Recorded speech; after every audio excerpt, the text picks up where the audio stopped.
Before this story begins, take a breath, because once it starts, it will not slow down. What you are about to hear is not a legend polished by time, nor a fairy tale shaped to comfort the listener. It is a story built from silence, fear, and a decision so quiet that history almost missed it. A story where no sword was raised, no wall was defended, and yet an army walked away defeated. It begins with an army that had never learned how to doubt itself. They marched as if the land already belonged to them. Thousands of men, hardened by victories, moving with the confidence of those who believed resistance was merely a delay. Cities fell before them not because they were weak but because fear arrived first. This time fear arrived differently.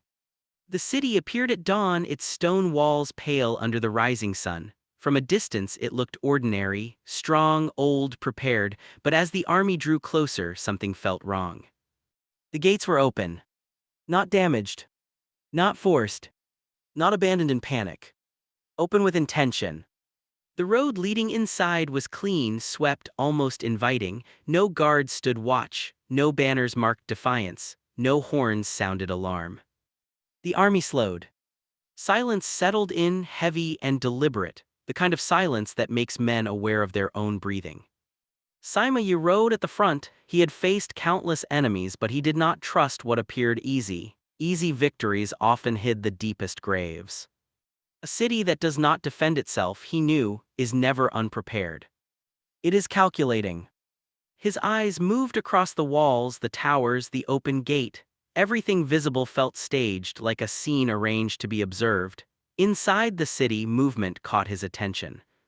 Civilians. Unarmed, calm, unhurried. They swept the stone streets as if this were an ordinary morning. No one ran. No one stared at the army with fear or hatred. They behaved as if the soldiers outside the gate did not exist. That disturbed the men more than arrows ever could. Whispers began to move through the ranks. Where are the soldiers? Why are the gates open? Is this a trap? Sima did not answer. He raised his hand and the army halted completely. Something was missing. A city about to be attacked tightens, it braces, it breathes differently. This city felt relaxed. The wind drifted through the open gate, carrying the faint scent of incense and cold stone. It smelled prepared. Then movement appeared above the gate. A single figure stepped onto the tower. Zhu Liang. No armor, no guards, no visible weapon. He wore simple robes that moved gently with the wind. His expression was calm, almost detached, as if the army below were not an army at all, but a passing thought. He sat down. Across his knees rested a gyukin. The first note entered the air softly, barely more than a whisper. Then another. And another. The melody was slow, deliberate, and perfectly controlled. Music. The soldiers froze. Music had no place here. It did not belong at the edge of destruction. It belonged to peace, to certainty, to moments when danger had already passed. This was neither. Sima felt his chest tighten, not with fear but with focus. Zhu Liang was not improvising. Every movement, every note was intentional. This was theater. If this was a bluff, it was flawless. If it was a trap, it was invisible. Men with nothing hurry, they hide, they act desperate. Zhu Liang did none of those things. He waited. The music continued, unbroken. Soldiers shifted uneasily. Sweat formed beneath armor despite the cool air. Horses snorted, sensing tension they could not understand. The longer the army stood there, the heavier the moment became. No one wanted to be the first to move. Because moving meant committing. And commitment in the presence of uncertainty is dangerous. Sime's thoughts raced. Hidden soldiers in the forests, ambushes in the alleys, crossbows behind windows, signals waiting for the first step forward. Or worse, nothing at all. An enemy willing to present emptiness as strength is unpredictable. An enemy who appears unafraid of annihilation cannot be measured by normal rules. The music did not waver. Zhu Liang did not look at the army. He did not look at Sima Yi. He played as if alone, as if the world beyond the tower did not exist. That indifference cut deeper than defiance. An enemy who fears you reacts. An enemy who challenges you provokes. An enemy who ignores you forces you to doubt yourself. Sima inhaled slowly. The decision was not about pride, it was about risk. If he ordered an assault and walked into a trap, tens of thousands could die within moments.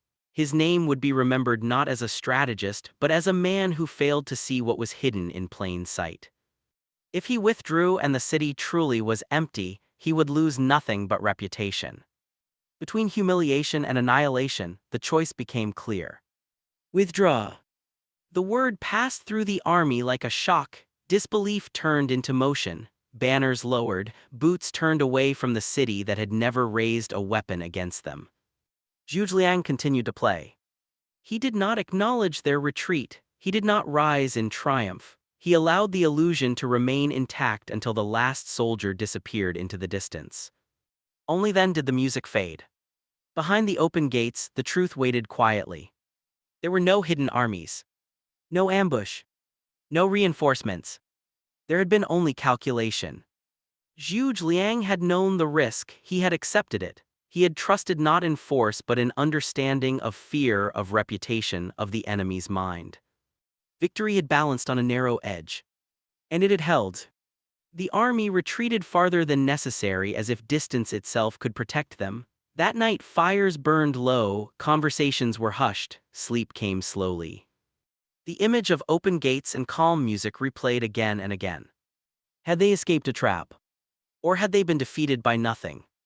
Sima Yi lay awake, staring into darkness, replaying every detail. The civilians, the silence, the unwavering calm. Something about it refused to settle. The absence of pursuit troubled him most. A victorious enemy presses advantage. Zhuge Liang had not. That restraint suggested confidence far deeper than the illusion itself. And somewhere in that realization, something shifted. The army had not merely retreated. It had been changed. The night was still, not the natural stillness of a quiet evening, but the kind that stretches the mind and sharpens every sound, every shadow. Sima Yi's army camped miles away from the city, yet the image of open gates, the faint melody, and the calm figure above them lingered like a weight pressing into memory. Sleep came in fragments. Boots shifted in the darkness, men whispered, and every shadow seemed to move. Sima Yi sat apart from his tent, staring into the faintly glowing horizon, replaying each moment. The simplicity of the city's defense was the most terrifying thing about it. How could emptiness possess such power? He recalled the civilians moving slowly through the streets, unarmed, unafraid. The gates open, welcoming, no signs of defense, yet he had not crossed them. He had not even ordered scouts to probe further. Fear had acted faster than reason. And that was exactly what Zhuge Liang had counted on. Days later, rumors had already begun to grow. Stories of an invincible city, of a strategist who could win without fighting, spread faster than the army itself. Some whispered of hidden battalions in secret tunnels. Others spoke of magical wards, curses that would strike anyone bold enough to enter. Sima Yi knew the truth. There had been no armies, no curses, no traps. There had only been a man who understood fear better than anyone else and who could use it as a weapon sharper than any spear. The psychological weight of that realization pressed on him. A city could be defended by walls and soldiers, but a mind could be defended by reputation, patience, and careful timing. Zhuge Liang did not act recklessly. Every note of the gyukin, every step he took on the tower was measured. He was calm because he understood the enemy, not because he controlled soldiers or weapons.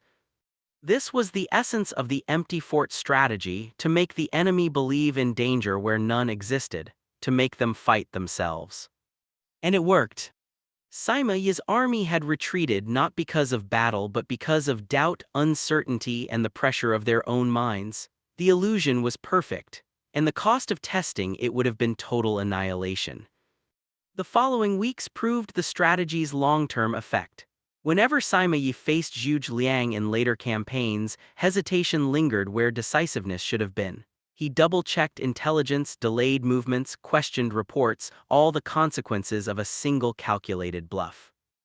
Zhuge Liang's absence became as powerful as his presence. Fear and doubt now traveled ahead of him. The empty fort had planted a seed that grew larger than any army. But the story was more than strategy. It was a lesson in human nature. Fear thrives in uncertainty. Confidence, even performed, can overpower reality. Silence, carefully maintained, can be louder than the clash of weapons. History remembers battles for their bloodshed and heroics. Few recognize victories achieved without a single arrow fired, without a single sword swung. And yet these victories shape minds and destinies far longer than battles recorded in stone. Inside the city, Zhuge Liang returned to solitude. He did not celebrate, he did not gloat. The streets remained empty and the gates remained open, symbols of a victory beyond brute force. He understood the fragile line he had walked. One mistake could have turned the illusion into disaster, one misjudgment could have brought ruin. But there had been none. Victory had arrived on the wings of control, patience, and perception. The city remained untouched, the army had retreated, and the legend of the empty fort strategy was born not from what was fought but from what was imagined. Sima Yi would carry the memory with him forever. The sensation of standing before an open city, knowing he could not act, feeling his own mind betray him before any enemy had struck, that sensation haunted him, sharpened his caution, and shaped his tactics for the rest of his life. The army would eventually move on, cities would fall, wars would rage, but the story of the empty fort remained, whispered among soldiers and strategists, studied and revered. A man with nothing had turned fear into a weapon and victory into an idea. And that idea endured far beyond stone walls, soldiers, and time. It was the power of understanding the mind of your enemy, the strength of composure in the face of chaos, the effectiveness of illusion where force could not reach. History rarely rewards subtlety, but sometimes subtlety is the sharpest edge of all. The empty fort strategy would be remembered not for bloodshed, not for siege engines, not for walls or banners. It would be remembered because one man sat calmly, played music, and watched his enemy defeat himself without a single stroke of violence. It is in these moments, the quiet, the calm, the seemingly small, that history bends, where courage, perception, and patience outweigh the sword. And for those who listen closely, who understand the weight of hesitation and the power of illusion, the lesson remains. Sometimes the most terrifying battlefield is not the one where weapons clash, but the one that exists entirely within the mind. As the sun set behind the towers of the empty city, the streets lay silent. The music had faded, but its echo remained, not in sound but in the certainty it left behind. The certainty that minds can be shaped, decisions can be influenced, and fear, carefully applied, can be more powerful than armies. And somewhere far away, Sima Yi and his men remembered it all. The open gates, the quiet city, the solitary figure above, and the lesson that even in emptiness power resides, and those who understand it can move history without ever raising a sword.